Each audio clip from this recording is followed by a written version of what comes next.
Assalamualaikum warahmatullahi wabarakatuh.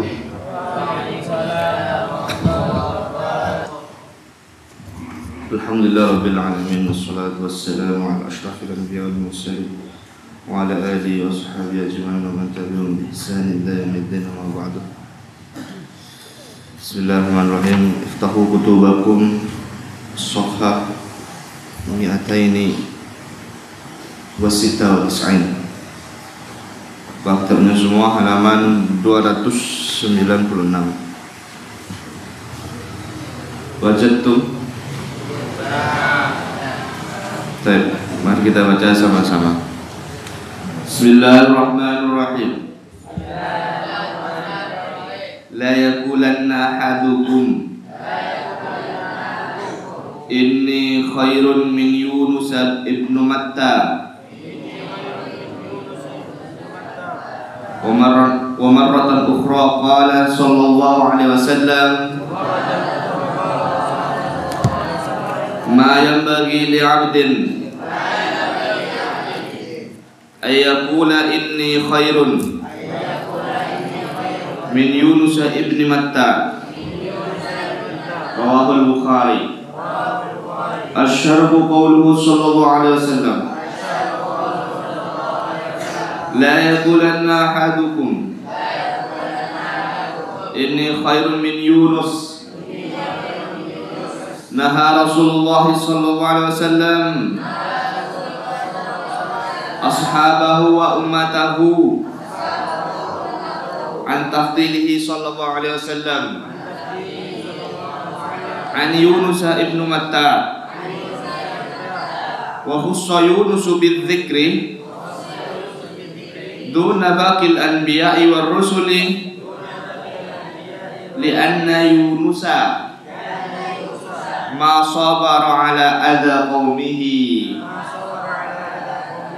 وإصرارهم على الكفر فهرب عنهم وتركهم وابتلاه الله بما قص تعالى في كتابه ثم نجاه بقوله لا إله إلا أنت سبحانك إني كنت من الظالمين. وعاد إلى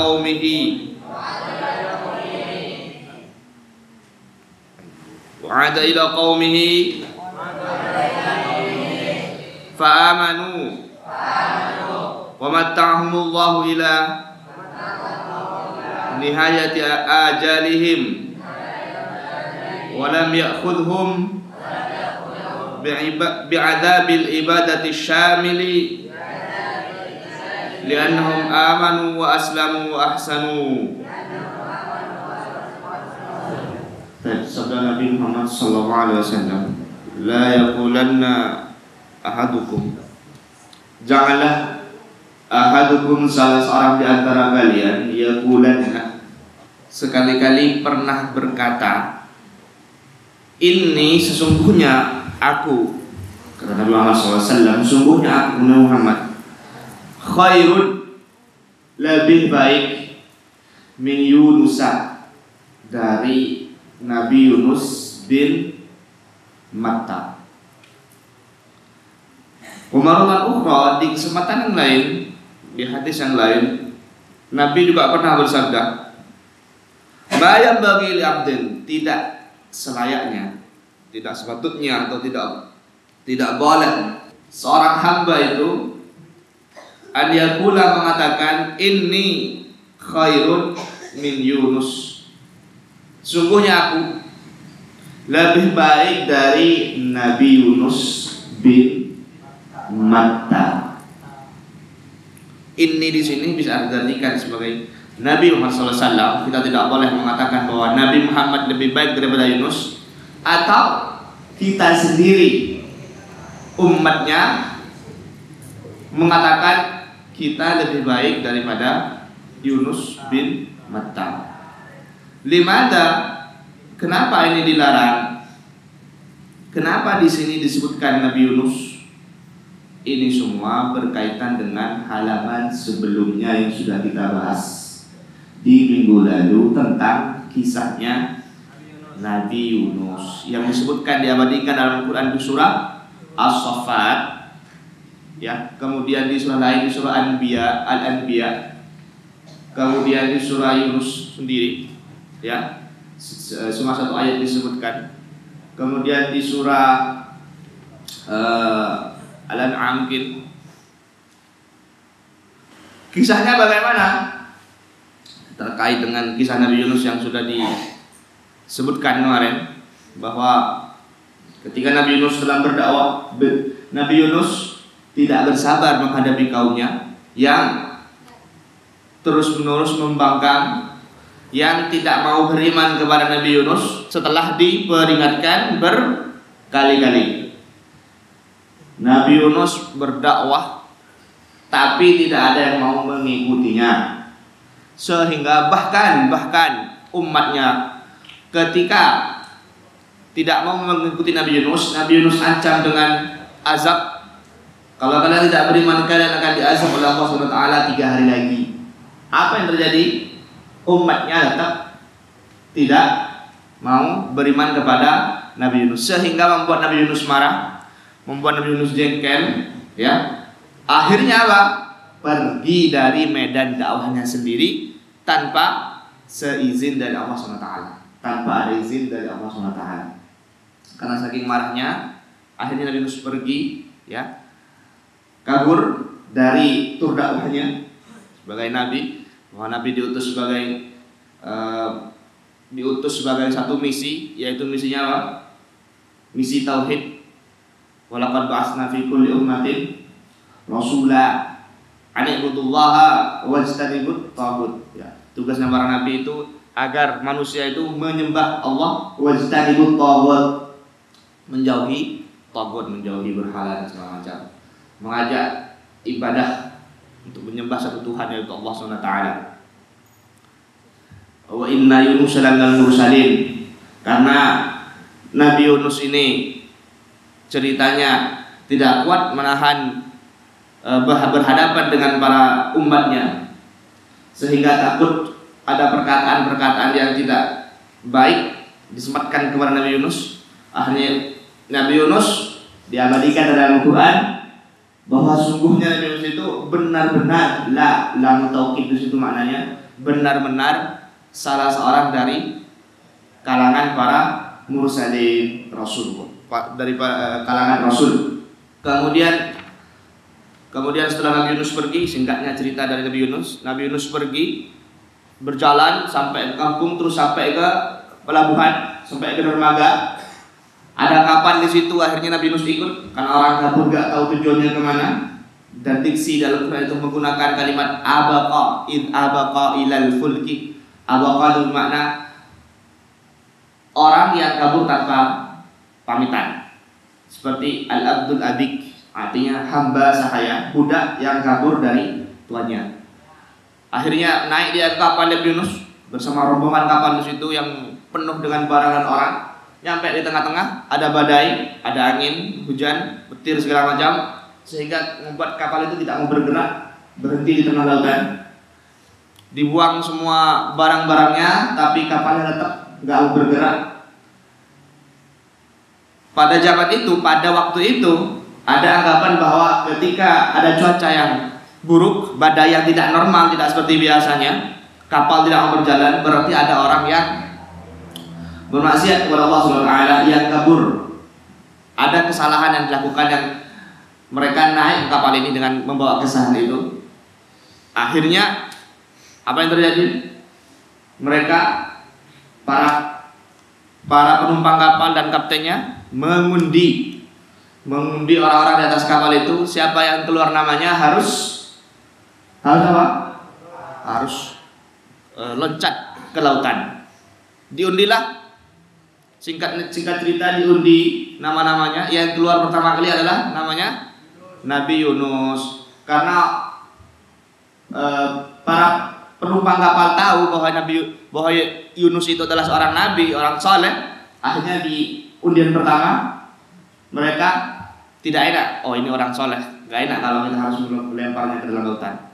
Diundilah lagi, diundilah yang untuk kedua kalinya. Tetap yang keluar ternyata namanya Nabi Yunus. Sampai diundi lagi, yang ketiga yang keluar Nabi Yunus. Akhirnya saat Nabi Yunus melihat bahwa namanya selalu sering terus-menerus keluar, Nabi Yunus berinisiatif lompat sendiri ke lautan.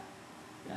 Atas izin Allah SWT, Nabi Yunus yang lompat ke lautan tidak meninggal, tapi Allah mengutus ya seekor ikan yang besar. Seekor ikan yang besar sampai sehingga Nabi Yunus itu ketika lompat langsung ditangkap. Lompat ke lautan ditangkap sama mulut ikan ini. Akhirnya masuk dia ke dalam mulut ikan.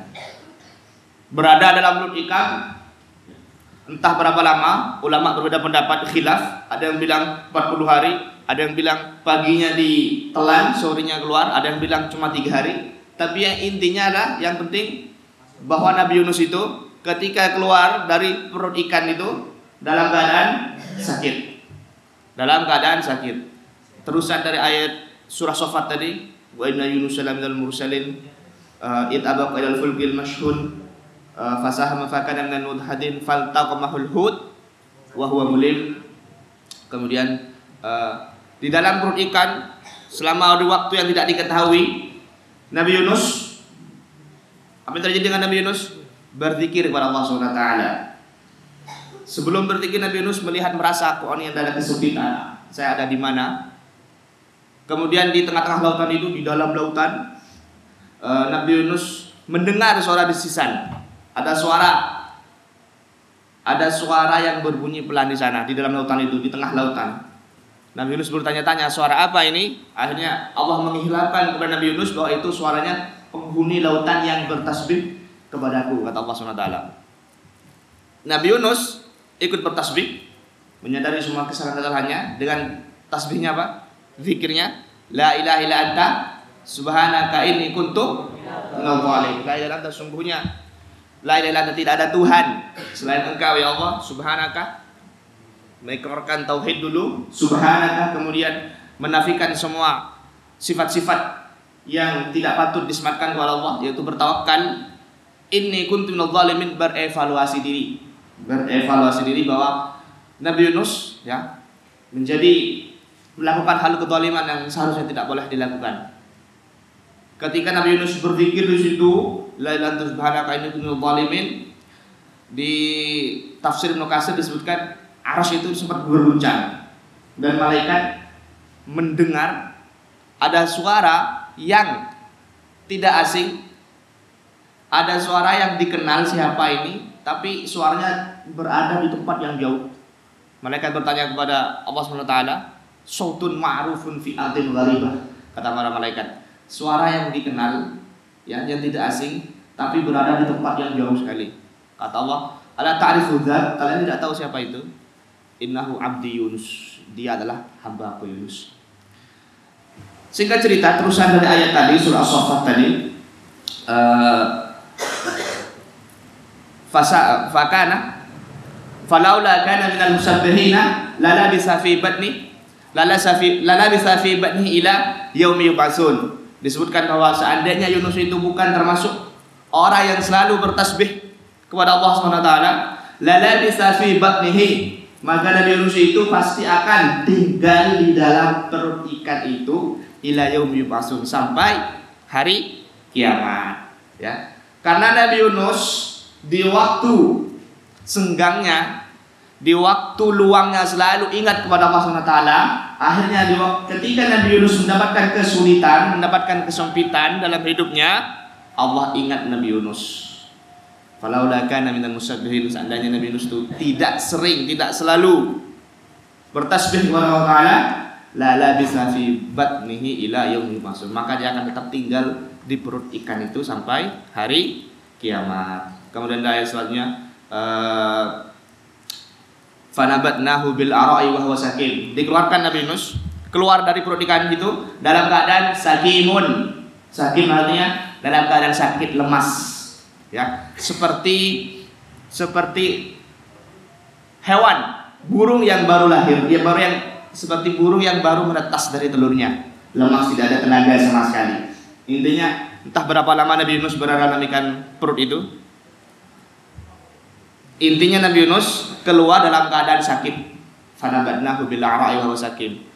Tiba-tiba keluar sakim, sakit. Dengan kemurahan hati, dengan kemurahan Allah Subhanahu wa taala, akhirnya Allah Subhanahu wa taala menumbuhkan di sekitar Nabi Yunus itu apa? Fa'ambatna alaihi syajaratan min yatin. Nabi Yunus menumbuhkan dengan kuasa Allah Subhanahu wa taala, Allah Subhanahu wa taala menumbuhkan pohon yatin. Apa itu yatin? Pohon yang sejenis labu, buah labu ditumbuhkan di sekelilingnya. Dalam satu riwayat ini juga disebutkan bahwa dikirim kambing yang ada susunya sama Allah Subhanahu wa taala untuk dikonsumsi. Karena Nabi Yunus dalam keadaan lemas dan sakit. Ditumbuhkan labu, fa'ambatna alaihi syajaratan min yatin. Kemudian dikirim sapi yang ada susunya untuk diminum sama Nabi Yunus. Terus dalam keadaan sehat akhirnya bertobat kepada Allah Subhanahu wa taala, kembali ke umatnya, wa arsalnahu ila mi'ati alfin aw yazidun. Diutus kembali, Nabi Yunus berdakwah kembali dengan izin Allah Subhanahu wa taala. Ketika Nabi Yunus dalam perut ikan itu, apa yang terjadi dengan umatnya? Selama Nabi Yunus pergi dari kaumnya dan berada dalam perut ikan, apa yang terjadi dengan umatnya? Bertaubat. Karena melihat tanda-tanda bahkan adanya azab, mereka datang ke rumahnya Nabi Yunus, ternyata sudah tidak ada orang. Nabi Yunus pergi, akhirnya mereka sadar bahwa apa yang dikatakan Nabi Yunus ini selama ini benar dan akan ada azab yang akan muncul, sehingga mereka semua berondong-bondong ke lapangan untuk bertobat kepada Allah SWT. Nabi Yunus kembali ke tempat, ke medan dakwahnya. Mereka sudah dalam keadaan bertobat dan beriman kepada Allah SWT. Wa arsalnahu ila, dan tidak nanggung-nanggung Nabi Yunus ketika kembali, yang beriman juga banyak sekali. Ila mi'ati alfin aw yazidun, 100.000 ya kaumnya Nabi Yunus yang beriman ketika itu. Aw yazidun, bahkan lebih. Angka segitu di zaman dahulu sudah banyak sekali. Ya, dan para nabi itu diutus untuk umatnya kecuali Nabi Muhammad. Dan Muhammad diutus untuk semesta alam. Wa ma arsalnaka illa rahmatan lil alamin. Walaqad ba'asna. Kalau para nabi itu walaqad ba'asna fi kulli ummatin. Sungguh kami telah utus di setiap umat para nabi. Satu umat, satu nabi, satu rasul. Kalau Nabi Muhammad untuk semesta alam. Wa ma arsalnaka illa rahmatan lil alamin. Kemudian ada para sahabat di asbabul nurud dari hadis ini, ada sebagian para sahabat takutnya Nabi mendengar ada ucapan bahwa Nabi lebih baik daripada Yunus karena Nabi itu tidak kabur dari medan dakwahnya, bersabar meskipun dilempari kotoran, meskipun terluka parah ketika berdakwah, tidak lari. Takut terjadi ucapan bahwa Nabi lebih baik. Nabi itu mengucapkan dulu, la yaqulanna ahadukum, jangan sampai sekali-kali salah seorang di antara kalian berani mengucapkan bahwa saya itu lebih baik daripada Nabi Yunus yang kabur dari medan dakwahnya. Ini menunjukkan apa? Ini menunjukkan sifat tawaduknya Nabi kepada orang lain. Masya Allah, Nabi itu sangat-sangat bertawaduk. Apa tawaduk itu? Apa lawan dari tawaduk? Takabur, sombong. Apa definisi tawaduk? Merasa rendah diri, ya, daripada di hadapan orang lain, ya. Merasa rendah diri di hadapan orang lain, bukan rendah hati di hadapan orang lain. Asyarhu, penjelasan, la yaqulanna, janganlah salah seorang di antara kalian berkata bahwa sungguhnya aku lebih baik dari Yunus bin Matta. Naha Rasulullah, dan kitabnya Naha Rasulullah SAW melarang ashabahu wa ummatahu, melarang para sahabat dan umatnya, an tafdhilihi sallallahu alaihi wasallam, melarang mereka an tafdhilihi, mengutamakan Nabi, menfavoritkan Nabi. Dari siapa? Dari Yunus bin Matta. Wa khussa Yunus bin dzikri. Kenapa Nabi Yunus dikhususkan bidzikri, penyebutannya, duna bakil anbiya'i wa rusuli, selain sisa dari nabi dan rasul yang lain itu. Kenapa cuma Nabi Yunus yang disebutkan di sini di hadis ini, bukan nabi-nabi dan rasul yang lain? Li'anna Yunus, nah ini alasannya. Karena Yunus itu ma sabara, tidak bersabar. Ala adza qaumihi, atas gangguan dari kaumnya, ada qaumi wa israrihim ala al-kufri, dan kaumnya itu yang israr terus-menerus ala al-kufri, di atas kekufuran. Setelah didakwahkan, diajak untuk beriman tidak mau, ya, diancam akan turunnya azab juga tidak mau, faharaba anhum, maka Nabi Yunus haraba, kabur wa tarakahum, dan meninggalkan mereka. Wa batalahu Allahu, akhirnya Allah berikan ujian, berikan cobaan, ya. Nabi Yunus diberikan cobaan karena apa? Kabur tanpa izin. Umat Nabi Yunus beriman karena apa? Hikmah dari Nabi Yunus yang pergi dari kaumnya. Nabi Yunus pergi, kaumnya beriman, tapi Nabi Yunus yang pergi tetap dapat hukuman karena tidak izin dulu. Wabtalahu Allahu bima qussa ta'ala fi kitabih, kemudian Allah uji, Allah berikan cobaan bima qussa ta'ala, yang sudah diceritakan fi kitabih, di Al-Qur'an, di surah Shaffat, di surah Al-Anbiya, di surah Yunus. Summa najahu, kemudian Allah selamatkan Nabi Yunus biqaulihi, dengan zikir yang Nabi Yunus selalu ucapkan. Apa itu? La ilaha illa anta subhanaka inni kuntu minadh dhalimin, ya. Disebutkan dalam suatu hadis, di salah satu hadis, man da'a bi du'ai Dhinnun, barang siapa yang berdoa dengan doanya Dhinnun, doanya Nabi Yunus, ya, istajaba lahu, maka akan diterima doanya itu. Ini salah satu keutamaan atau fadilah membaca zikir ini. Ketika kita merasa kegalauan, kesempitan dalam hidup, bingung arah hidup ini mau dibawa ke mana, cukup kita doa gitu aja. La ilaha illa anta subhanaka inni kuntu minadh dhalimin. Wa'ada ila qaumi, kemudian Nabi Yunus kembali kepada kaumnya, ya. Fa'amanu, mereka beriman.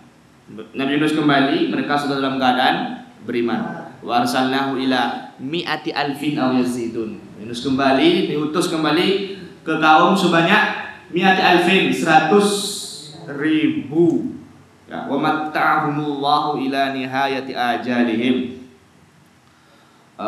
Kemudian Allah berikan matta'ahum, Allah berikan nikmat, Allah fasilitasi mereka, kaum Nabi Yunus, setelah beriman, ila nihayati ajalihim, sampai akhir hayatnya, nihayat akhir.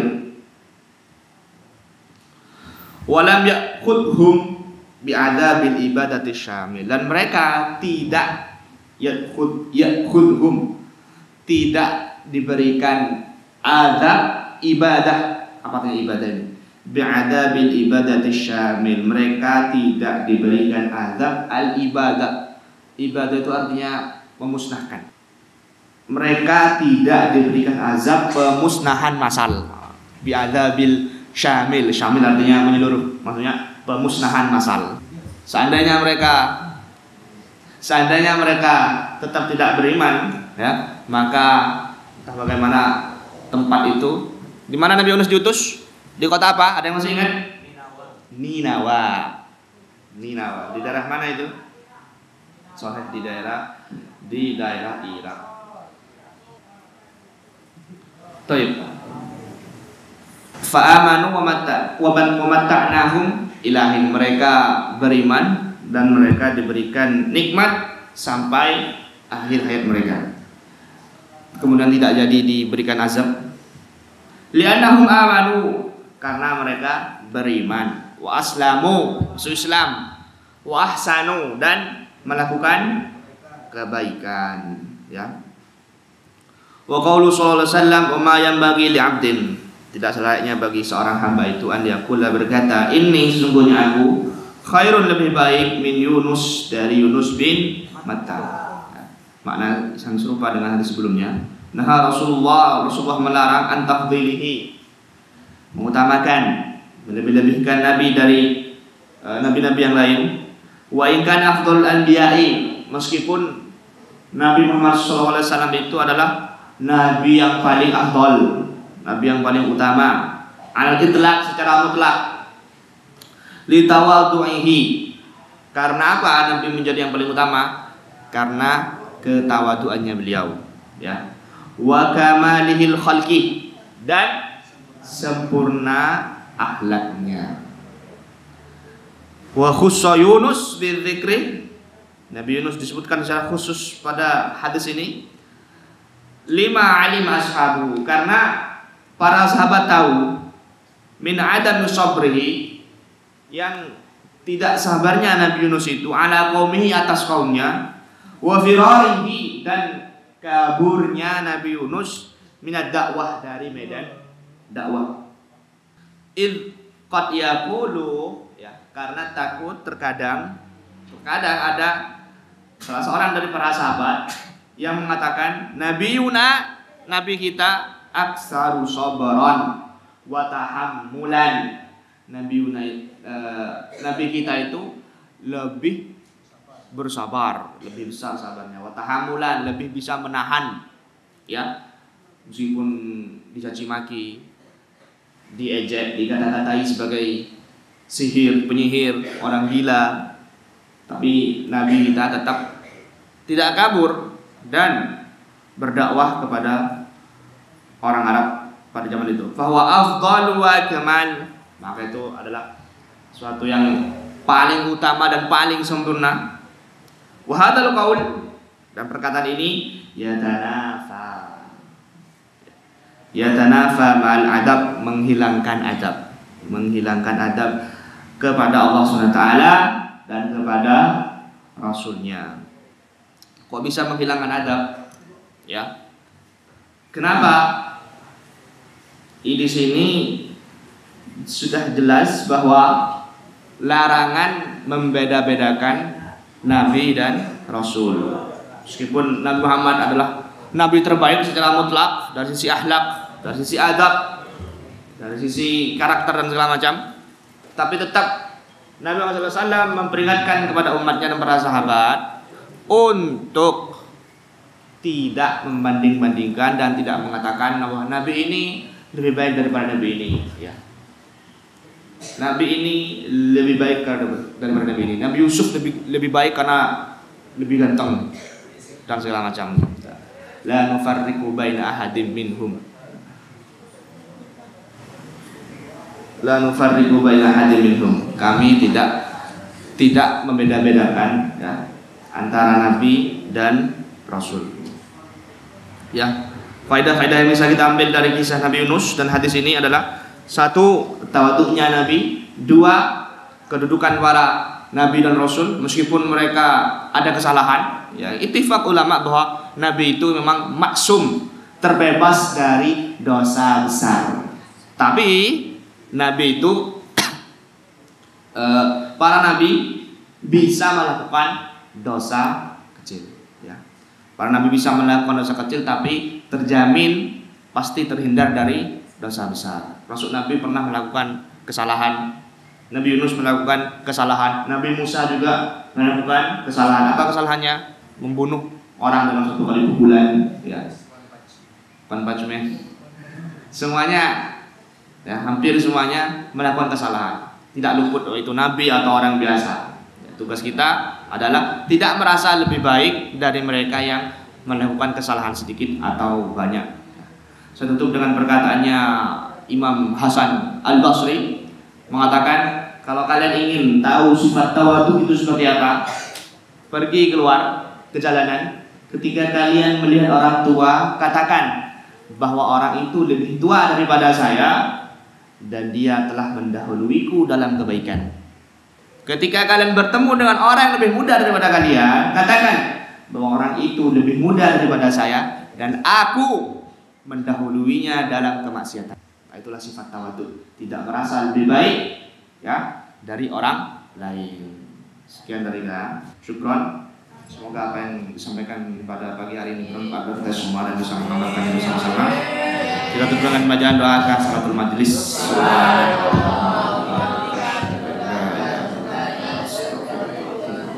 Assalamualaikum warahmatullahi wabarakatuh.